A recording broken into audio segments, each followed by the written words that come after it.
말씀은 솔로몬 성전의 교훈이라고 하는 제목으로 함께 은혜를 나누려고 합니다.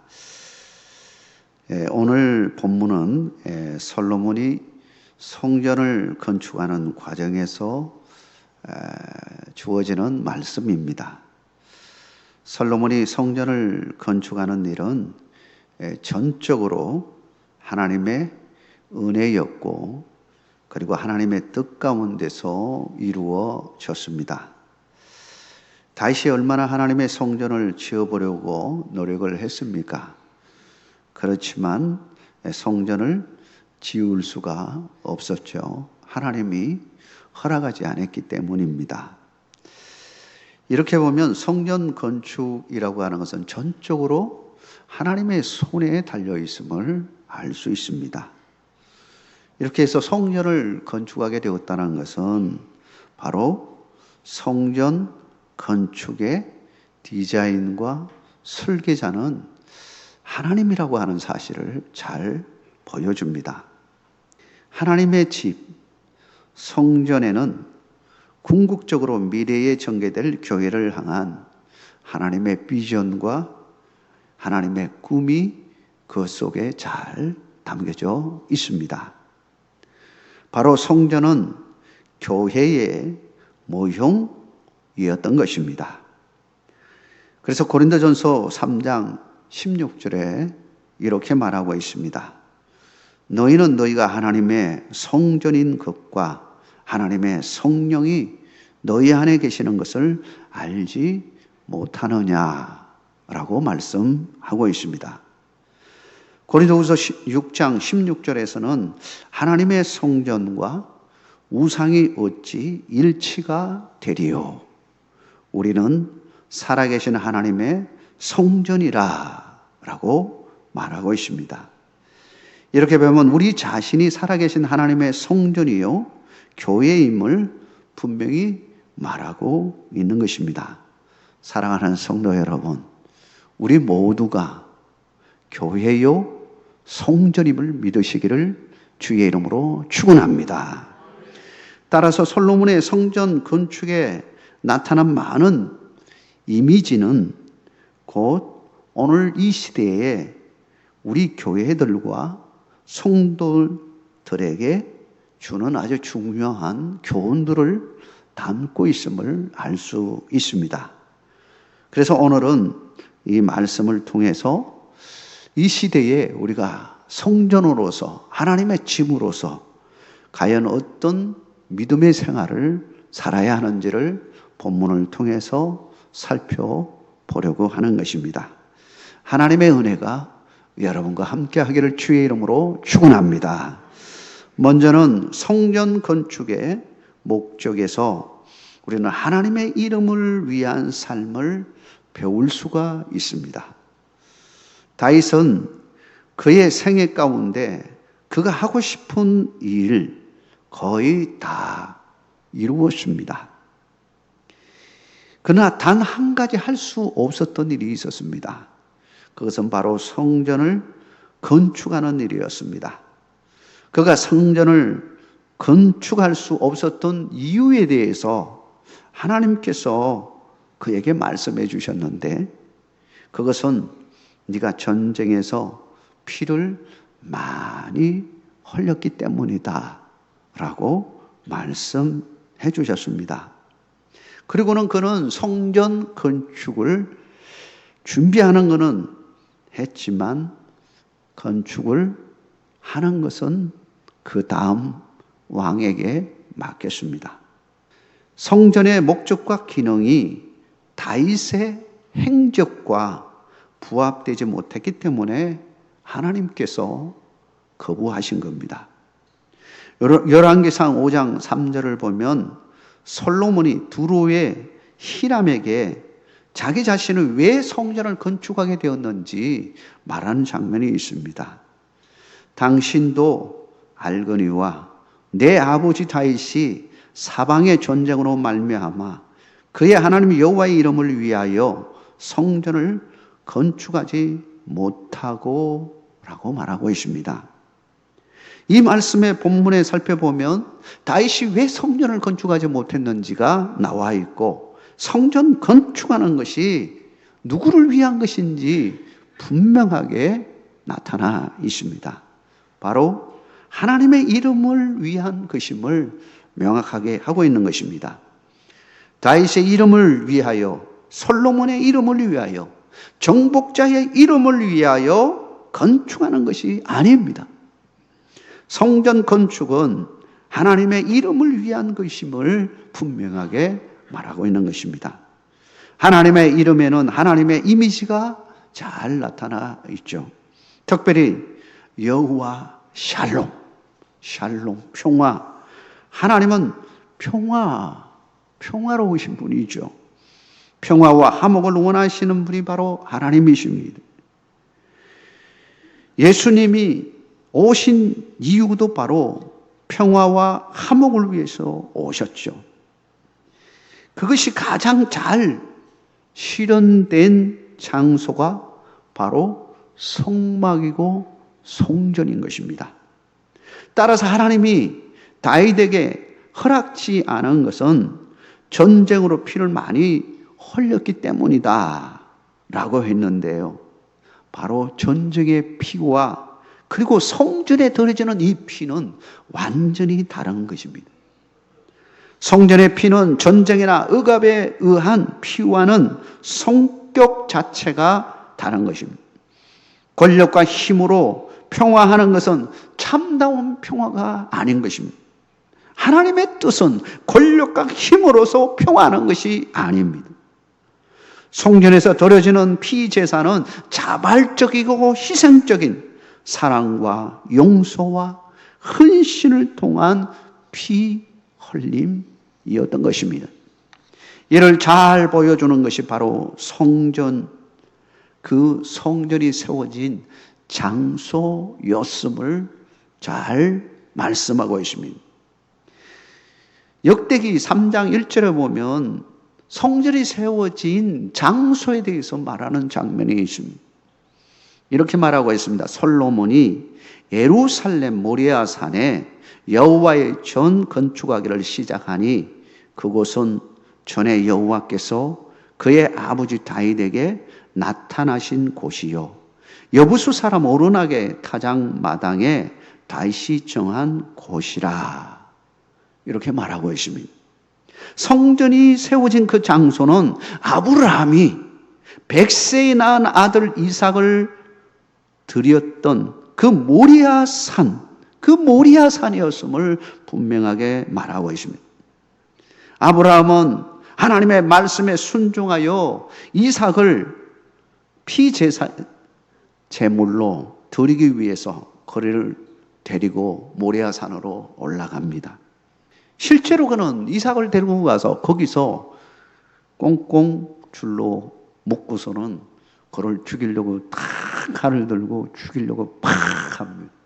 그때 그의 믿음을 보시고 하나님께서 탁 막으셨죠.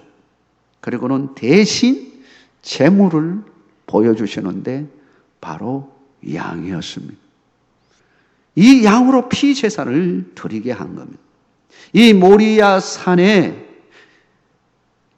드렸던 이 양은 결국 1000년 지난 이후에 다윗 시대에부터 시작해서 1000년 이후에 그 장소에서 예수 그리스도께서 바로 그 자리에서 십자가에 죽는 모습을 보여주는 것입니다. 여러분 연상을 해보십시오.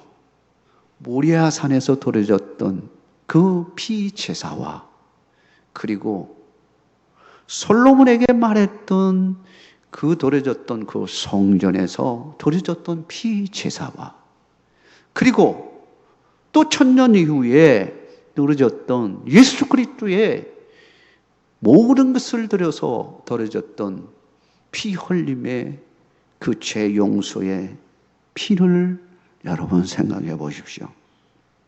우리는 어떻게 하나님의 백성이 되었습니까? 하나님께 속한 백성이 되었습니까? 제사장 같은 왕 같은 제사장이 되었습니까?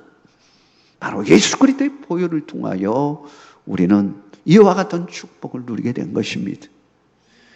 그리고 우리에게 주신 사명이 있는 것입니다. 이제는 세상의 어둠에서 우리를 불러내가지고 빛 가운데로 불러주신 주님의 그 놀라우신 은혜를 우리가 받았으니 이 사랑과 용서와 화해와 그리고 우리에게 주시는 축복의 그 소식을 아름다운 덕을 전하는 사명을 감당해야 하는 것입니다. 이것이 하나님을 위한 삶이 되어지는 것입니다. 여러분, 하나님을 위한 성전이 되기를 주의 이름으로 축원합니다. 이 사명을 잘 감당으로 하나님의 축복을 누리는 여러분 다 되시기를 주의 이름으로 축원합니다. 두 번째로 우리에게 주는 교훈은 성전의 제로들은 해같이 빛나는 성도들의 거룩한 삶을 배우게 한다라고 하는 것입니다. 솔로몬이 성전을 건축할 때 크게 두 단계로 성전을 건축했습니다.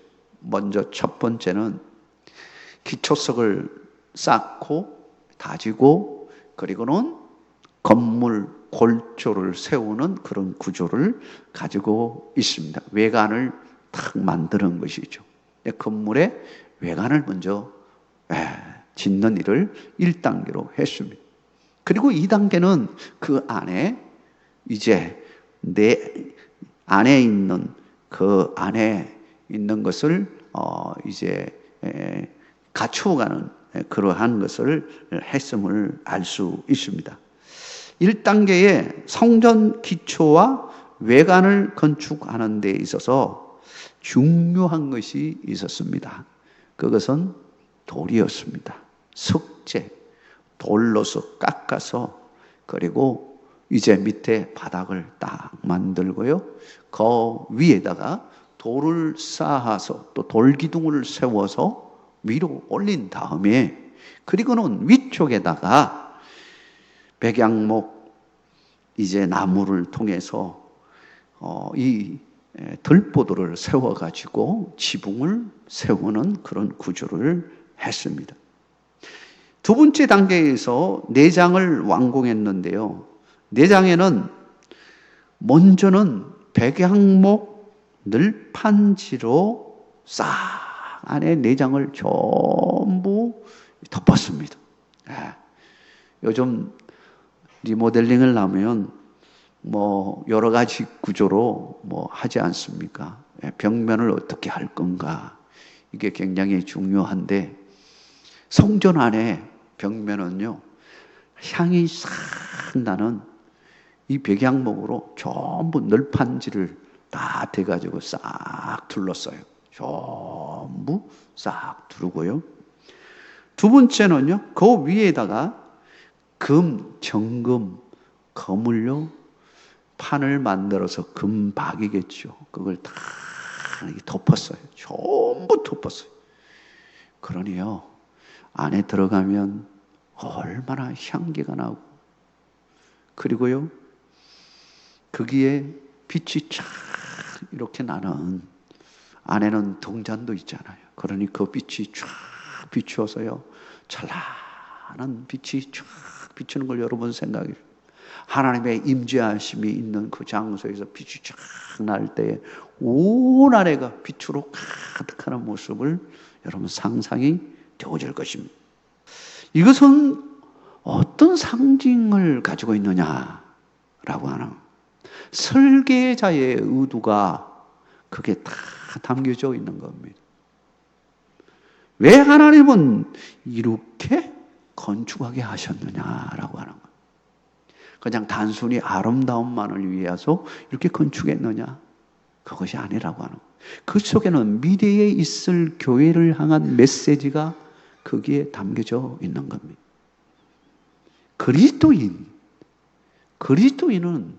무엇이에 서 있어야 되느냐라고 하는 겁니다.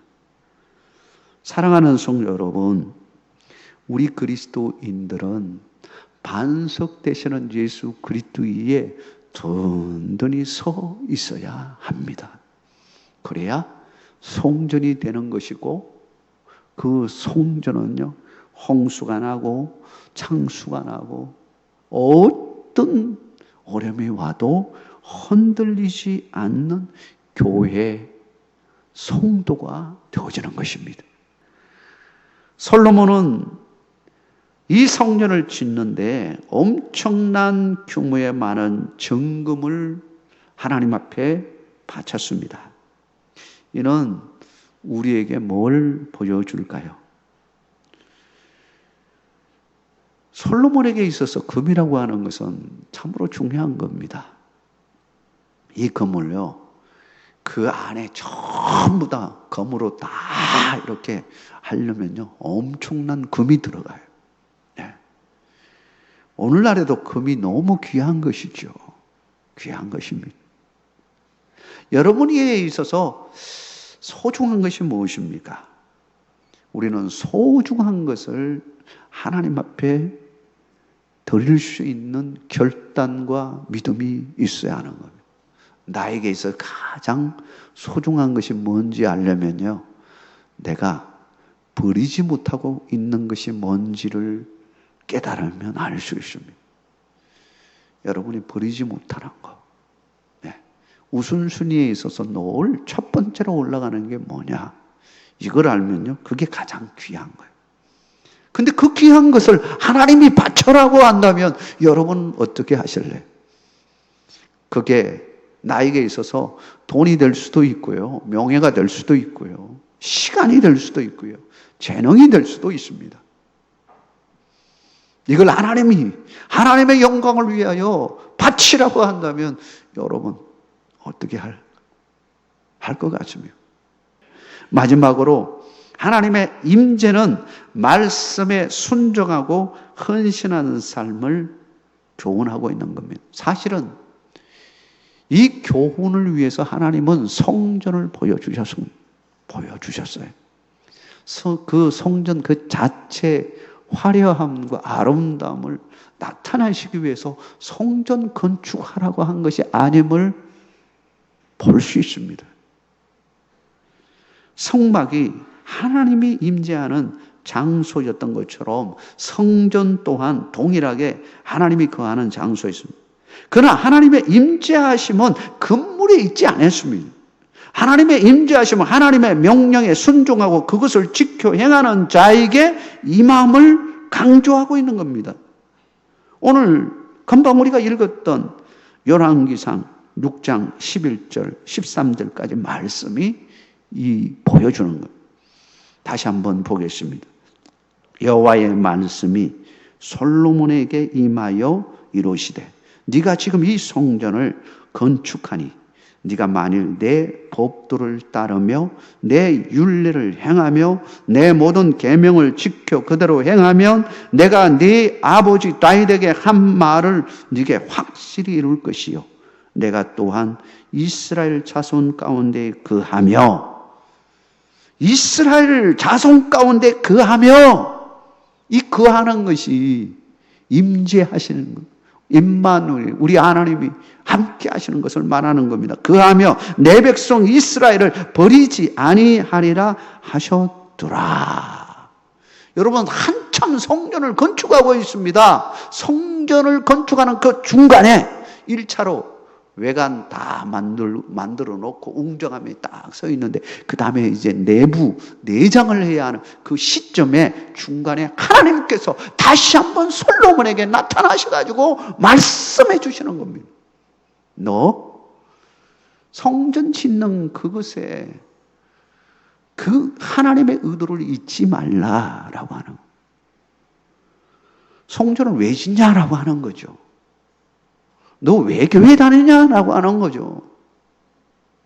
그걸 잊지 말라고 하는 겁니다. 하나님의 그 하심은 성전 그 건물 자체에 있는 것이 아니고 뭐라고 하는 겁니다. 하나님의 말씀에 순종하고 그 말씀을 따르는 자에게 하나님이 함께 하신다는 그 하신다라는 겁니다. 우리 또한 이 사실을 결코 잊어서는 안 될 것입니다. 하나님의 임재하심이란 건물 그 때문이 아닌 겁니다. 하나님 말씀, 순종하고 따르느냐라고 하는 겁니다. 반대로 하나님 말씀에서 떠나면 어떻게 될까요? 당연히 성정도, 그렇게 귀한 성전도 별 볼 일 없는 것이 된다는 사실을 알아야 합니다. 그게 열왕기상 9장 6절에서 7절 말씀입니다. 하나님이요, 성전을 다 건축하고요, 이제 솔로몬이 봉헌하게 되었습니다. 그때 주신 말씀이에요. 그때 주신 말씀. 6절과 7절 우리 같이 한번 읽도록 하겠습니다. 만일 너희가 너희의 자손이 아주 돌아서서 나를 따르지 아니하며 내가 너희 앞에 둔 나의 계명과 법도를 지키지 아니하고 가서 다른 신을 섬겨 그것을 경배하면 내가 이스라엘을 내가 그들에게 준 땅에서 끊어버릴 것이요 내 이름을 위하여 내가 거룩하게 구별한 이 성전이라도 내 앞에서 던져버리니 이스라엘은 모든 민족 가운데서 속담거리와 이야기거리가 될 것이며. 여러분, 다윗이 그렇게 성전을 지으려고 발부둥을 치고 노력을 했지만 하나님이 허락지 않았습니다. 솔로몬이 성전을 짓게 되었습니다. 얼마나 감격스럽겠습니까? 그런데 다시 한번 솔로몬에게 분명하게 말하는, 왜 성전을 짓느냐? 왜 성전을 짓느냐? 하나님이 거하는 그 장소가 되려면 어떻게 해야 되느냐? 건물의 외형에, 내부에 그런 아름다움에 있는 것이 아니라 정말 중요한 것은 하나님의 은혜를 잊지 않고 그 구속의 은혜를 잊지 아니하고 하나님 말씀 위에 더 늘이 서서 그 말씀에 순종하고 따를 때에 이 성전의 기능이 바로 선다는 사실을 말하고 있는 것입니다. 그러나 그렇지 아니하고 하나님을 떠나버리고 다른 신을 섬기는 삶으로 나아간다면 이 성전조차도 하나님을 파괴시켜버린다는 거예요. 실제로 그 일이 일어나지 않았습니까? 바벨론 포로기의 마지막 3차 포로기에 바벨론이 내려와가지고 예루살렘을 둘러싸고 그리고는 예루살렘을 완전 무너뜨리고 성전, 그 거룩한 성전이라고 하는 그곳에 불꽃이 튀어나오고요. 거기 안에 있는 모든 그릇들과 그리고 복개와 이런 것들이요 다 밖으로 내던져도 철저히 파괴되어지는 모습을 가지지 않았습니까? 여러분, 우리는 성전입니다. 성전이라면 하나님의 영이 늘 거하는 장소가 되어져야 합니다. 하나님의 영이 거하지 않는 성전이라면 그건 성전의 기능이 다한 겁니다. 우리는 늘 하나님의 영이 거하는 성전이 되어야 하는 것입니다. 그러려면 하나님이 기뻐하는 삶의 자리에 늘 머무러야 돼요. 하나님의 말씀에 순종하고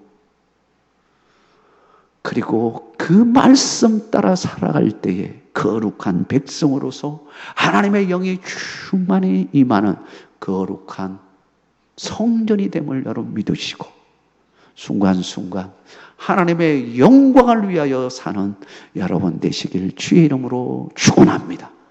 여러분이 그런 삶을 살면 여러분의 삶 속에서 하나님의 영광이 해같이 빛나는 은혜가 함께 할 줄 믿습니다. 이 복이 여러분과 함께 하기를 간절히 소망합니다.